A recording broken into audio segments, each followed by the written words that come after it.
I'm Maya Harper, and my life is usually quiet in a way I actually like. I live in a small white house on the edge of Charleston, South Carolina, with a porch that creaks when the wind changes and a kitchen window that catches the late afternoon sun like it's trying to hold on to it.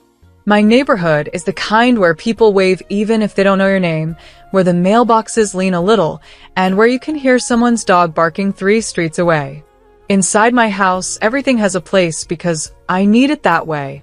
I keep my keys on a hook by the door, my shoes lined up by the stairs, and my credit cards tucked in a little drawer beside my spice rack, as if money belongs close to salt and pepper and the everyday things that keep me steady. The only fancy thing I allow myself is my gold credit card, not because I'm rich, but because I'm careful. I've worked hard for what I have, and I like having one reliable tool that makes life smoother when something unexpected happens. A car repair, a flight booked in a hurry, a work trip that gets extended.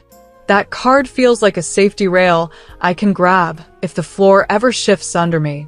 I don't flash it around and I don't talk about it much, but I keep it paid down and monitored, and I know exactly what's on it at any moment.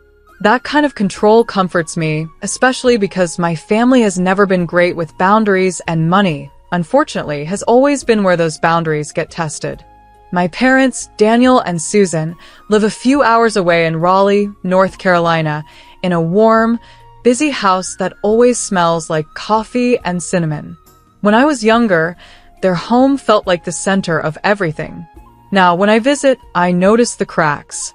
Not in the walls. The house is fine, but in the way my mother rushes through conversations, and in the way my father acts confident even when he's clearly unsure. They're not bad people, but they're impulsive, and they have a habit of turning big problems into family matters, as if calling something family means nobody is allowed to say no. I love them, but loving them sometimes feels like holding a glass of water while someone keeps bumping your elbow. It started on a Tuesday night, when my phone rang just as I was wiping down the counter after dinner. I remember it clearly because I'd been humming to myself, enjoying the simple sound of my own kitchen, sink water running, a spoon clinking against a mug, the soft hum of the refrigerator. When I saw Mom on the screen, I expected something normal.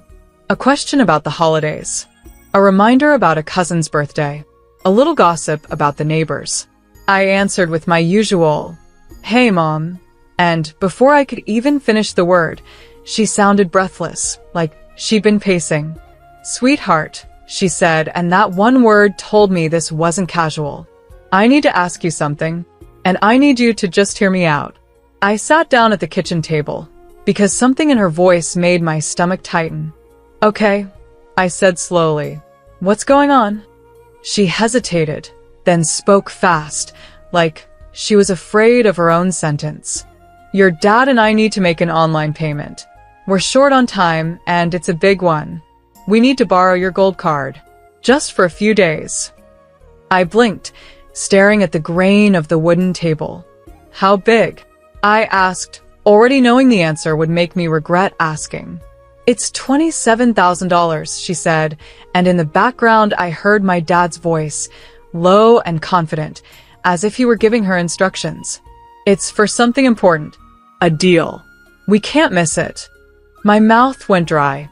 I stood up and walked to the window, looking out at my porch steps like they might explain what I was hearing. $27,000, I repeated, not as a question, but as a way to make it real. "We'll pay it back," my dad called out louder now. "It's temporary. You won't be stuck with it." I should have said no. I know that. I should have asked for details, for paperwork, for proof, for anything that would have made this feel like a choice instead of a trap wrapped in familiar voices. But my mother sounded scared, and my father sounded certain, and there's a part of me that still wants to be the good daughter, the dependable one, the one who keeps the family from tipping over. So I heard myself say, "All right, I can bring it tomorrow." After I hung up, my kitchen felt different, like the walls were listening.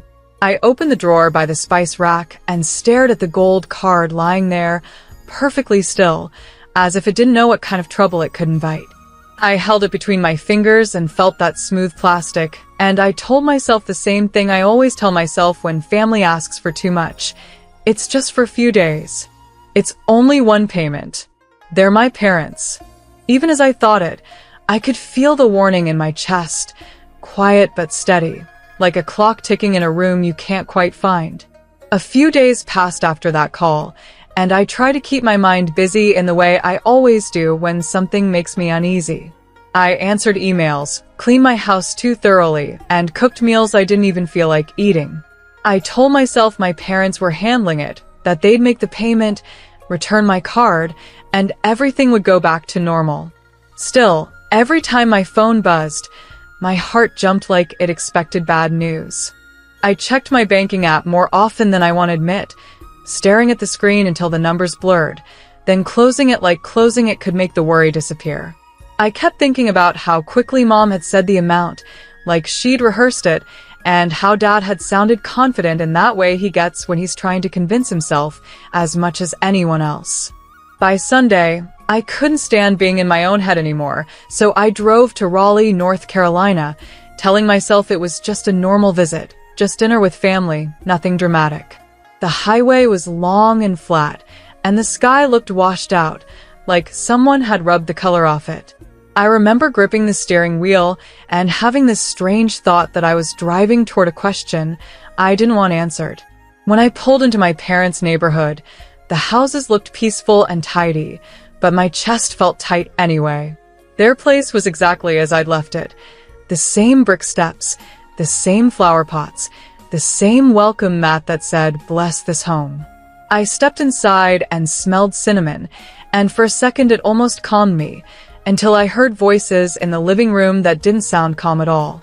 My brother Ethan was there, which wasn't unusual, but the energy around him was. He had this bright, restless grin, like a kid who's done something exciting and can't wait for someone to notice. His wife, Tessa, was on the sofa, legs crossed neatly, smiling like she already knew a secret.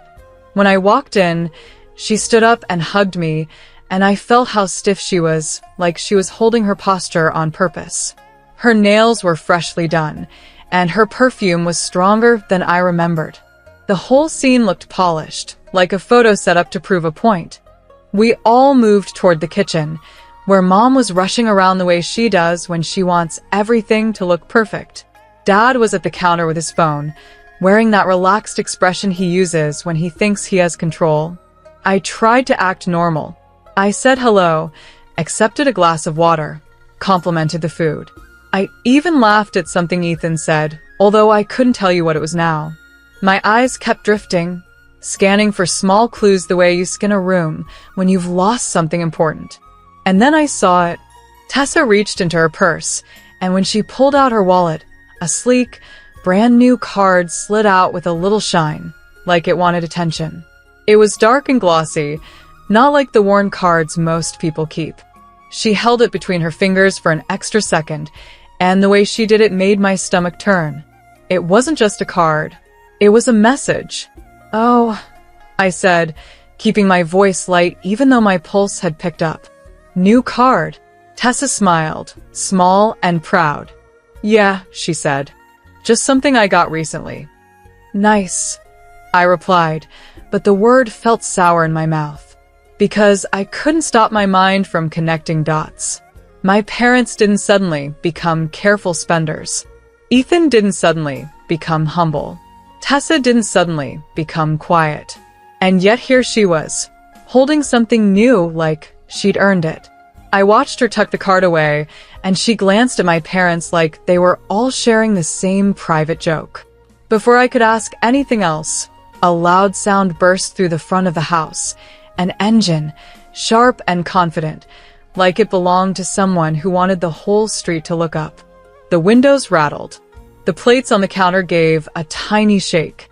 Ethan's face lit up like he'd been waiting for that exact moment. "That's mine," he said quickly, already moving toward the door. I followed without thinking, my feet carrying me faster than my brain could catch up. When we stepped outside, the air smelled like fresh fuel and warm rubber. In the driveway sat a sports bike, bright and smooth, with clean lines and a body that looked expensive even to someone like me who isn't a bike expert. It was the kind of thing you don't buy quietly. It was the kind of thing you buy because you want people to see you. Ethan walked around it like he was showing off a prize. "What do you think?" he asked, grinning at me. I stared at the bike, then at him. "It's new," I said slowly. "Brand new," he corrected, patting the seat. "Picked it up this week." My throat tightened. I forced myself to look back toward the house. Mom stood in the doorway with a fake smile that didn't reach her eyes. Dad leaned against the frame like he was trying to appear relaxed. Tessa stayed slightly behind them, arms folded, watching me the way someone watches to see if you're going to react. A cold thought slid into place. This is what they spent on. Or this is what they used my card to free up money for. Or this is the reward for whatever they did. I turned back to Ethan. "Where did you get the money for that?" I asked, and I kept my tone calm, but I could hear the edge in it. He shrugged too fast. "I've been doing all right." "That's not an answer," I said. He laughed, but it sounded forced. "Why are you interrogating me? It's just a bike." "A bike isn't just a bike when it looks like it could cost more than my car," I said, and I felt heat rise up my neck. "And it's not just a bike when my parents needed my gold card for $27,000 a few days ago." The moment I said the number out loud, the air changed. Dad's shoulders stiffened slightly. Mom blinked like she was trying to erase the sentence from the world. Tessa's smile faltered, then returned in a tighter form. Ethan's eyes flicked toward my parents, then back to me. "You're being dramatic," he muttered. "No," I said, my voice steadier than I felt. "I'm being careful." And right there in the driveway, with the engine ticking as it cooled and my family standing in a line like actors waiting for their cues, I made a decision. I didn't need more hints. I didn't need more smiles. I needed the one thing that was actually mine. I looked past Ethan and straight at my parents. "I want my card back," I said. "Tonight." I didn't raise my voice when I said it, but I didn't soften it either. "I want my card back," I told them, standing in my parents' kitchen like I was planting my feet into the tile. The house felt too warm, too bright, like the lights were trying to make everything look friendly when it wasn't. Mom kept stirring a pot at the stove even though dinner was already done, like her hands needed something to do. Dad leaned on the counter with that half smile he uses when he wants to act like he's above the problem. Behind them, my brother Ethan hovered near the hallway, and Tessa watched me from the living room doorway with her arms folded tight, as if she was waiting for me to lose control. Mom finally turned around, towel in her hands. "Maya," she said, like my name itself was a warning. "Why are you making this into a scene?" "I'm not making anything," I replied. "I lent you my gold card for one payment. You said it was important. Now I'm asking for it back." I tried to keep my words simple because if I let myself talk too much, I knew I'd start pouring out every fear I had. My eyes moved from Mom to Dad and I added, "I don't like surprises with my money." Dad gave a small laugh that didn't match his eyes. "Oh, sweetheart," he said, "it's just a card. You're acting like it's your whole life." He said it in that easy way that makes people doubt themselves, the way he used to talk when I was a teenager and asked too many questions. Then he glanced toward Ethan and nodded like they were sharing a private joke. We handled it. Ethan stepped closer, grinning, trying to look calm. "Yeah," he said. "Relax. It's not the end of the world." Tessa added, too sweetly, "Honestly, you worry too much." Her voice had that smooth, careful sound, like she was trying to sound kind while still cutting me down. She tapped her nails against her own new card as if it was nothing, and that small click made my jaw tighten. I took a breath and said, "Where is it?" I asked again. "Right now." I want it in my hand. Dad sighed like I was exhausting him. He opened the drawer by the microwave, the same drawer where Mom kept spare keys and old coupons. He reached in and slid something out with 2 fingers. Then he flicked it across the counter toward me, like he was tossing a receipt. The gold card skidded and stopped near my elbow. "There," he said. "Happy now?" I picked it up, and for a moment I just held it, feeling the smooth plastic between my fingers. It looked normal. It felt normal. But the way they were all smiling made my skin prickle. Ethan started laughing first, a loud laugh meant to fill the room, and Mom joined in with a small nervous giggle. Even Dad smiled wider, like he'd won. "Oh, you're going to love this," Ethan said, leaning on the counter. "Want to tell her, Dad?" Dad nodded toward me, still smiling.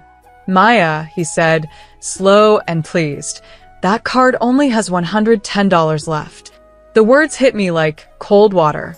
For half a second, I didn't move. I just stared at him, trying to understand if he was serious or if he was trying to scare me. Mom's eyes darted away, down to the towel in her hands. Ethan's grin grew bigger. Tessa's lips pressed together, like she was holding back laughter.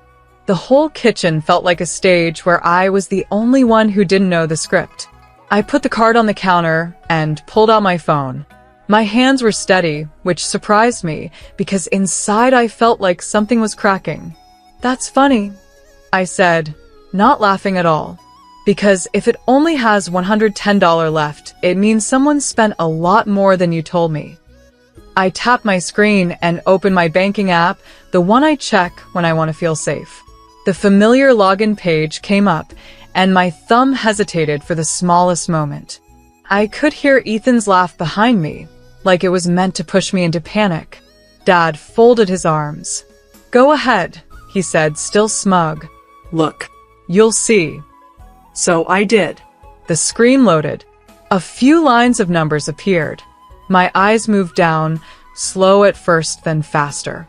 I felt my face change, not into fear, not into shock, but into something else. A strange, bright feeling rose in my chest, like a light turning on in a dark room. And then my mouth twitched, almost on its own, because what I was seeing wasn't matching their laughter at all. I stared at my phone, and before I could stop myself, a laugh started to build in my throat. Quiet at first, like a secret, and then sharper, because suddenly I understood that they thought they'd cornered me. But they hadn't. Not even close. I kept staring at my phone while their laughter faded into a confused silence. At first, I think they assumed I was finally accepting what they'd said, like I was about to break down or beg or start crying. But the more I read, the more my shoulders loosened, and the more my mouth curved into a smile I couldn't hide, even if I wanted to. The truth was right there on the screen, clean and clear, and it was so perfect that my first reaction was pure disbelief, followed immediately by the kind of relief that makes you want to laugh in someone's face. Because the card in my hand wasn't the card they thought it was. Months ago, I'd taken a weekend trip to Savannah, Georgia, and at some point I left my wallet on a bench near a little park. I got it back, thank God, but it scared me enough to replace my gold card anyway. I didn't like the idea that my information had been sitting out in the open, even for a short time, so I called my bank and had them issue a new card with a new number. The old one went into my kitchen drawer, inactive and basically useless for anything large. I kept it only because I'm the sort of person who doesn't throw things away until I'm sure they're truly done with my life. When my parents begged to borrow my gold card, I didn't plan some big trap. I just moved fast on instinct. I grabbed the old one from the drawer without thinking too hard about it. In my mind, it was still my card, still gold, still mine. But I had also set strict controls on it, spending limits, online restrictions, alerts for every tiny charge. I did it back then to protect myself, and I honestly forgot how locked down it was. Now, standing in my parents' kitchen, I looked at the screen and saw the story they didn't know they were part of. There it was in black and white, an attempted online charge for $27,000 that had been blocked. Not processed. Not approved. Blocked so quickly it barely existed. Under it, a neat little message showed that the card couldn't handle anything close to that amount. It was like watching someone try to push a boulder through a keyhole. I lifted my eyes to my family and let the laugh out, fully this time. "Oh my God," I said, and I couldn't stop smiling. You really thought you did something.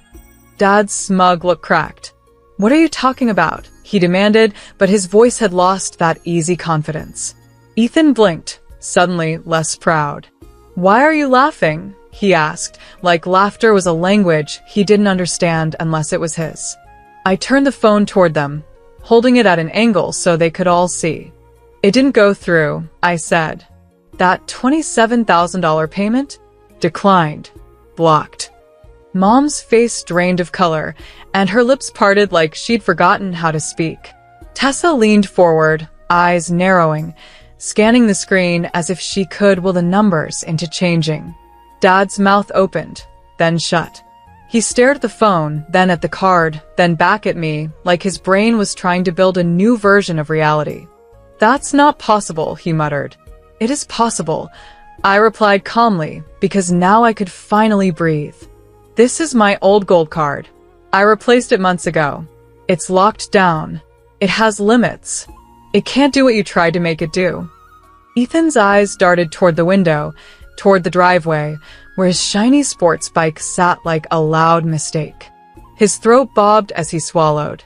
Wait, he said slowly. So, you're saying there wasn't any money? I tilted my head. I'm saying you didn't take any money from me, I said. Not with this card. Silence spread across the kitchen like spilled paint. Mom gripped the towel so hard her knuckles went white. Dad looked like someone had pulled the floor out from under him. Tessa's new card didn't look impressive anymore. It looked like a prop she didn't know where to put. Then I noticed something that made the moment even sweeter. If my parents hadn't used my card successfully, then their sudden confidence, Ethan's sports bike, and Tessa's flashy behavior all had to be coming from somewhere else. Somewhere not as safe as stealing from me. A loan, maybe. A risky deal. A promise someone made that was now collapsing in real time. I slid the card into my pocket, not because I cared about it anymore, but because it was the last piece of control I needed to take back. I picked up my keys from the counter, and the sound of them jingling seemed to wake everyone up. Maya, Mom whispered, her voice small. No, I interrupted gently, because I was done being dragged into their storms. You didn't just anything. You tried something, and it failed. I walked toward the door, and my dad stepped forward as if he wanted to stop me, then thought better of it. Ethan didn't move at all. He looked frozen, like he'd suddenly realized that a sports bike can't fix a bad decision. At the doorway, I turned back one last time. If you need money, I said, clear and steady, ask a bank. Ask a lawyer. Ask anyone but me. I'm not your emergency plan anymore. Then I stepped outside into the cool evening air, and for the first time in days, my chest felt light. As I drove away, I laughed again, not because it was funny that my family had tried to use me, but because for once, their little game had flipped on them perfectly. And I was finally the one holding the ending.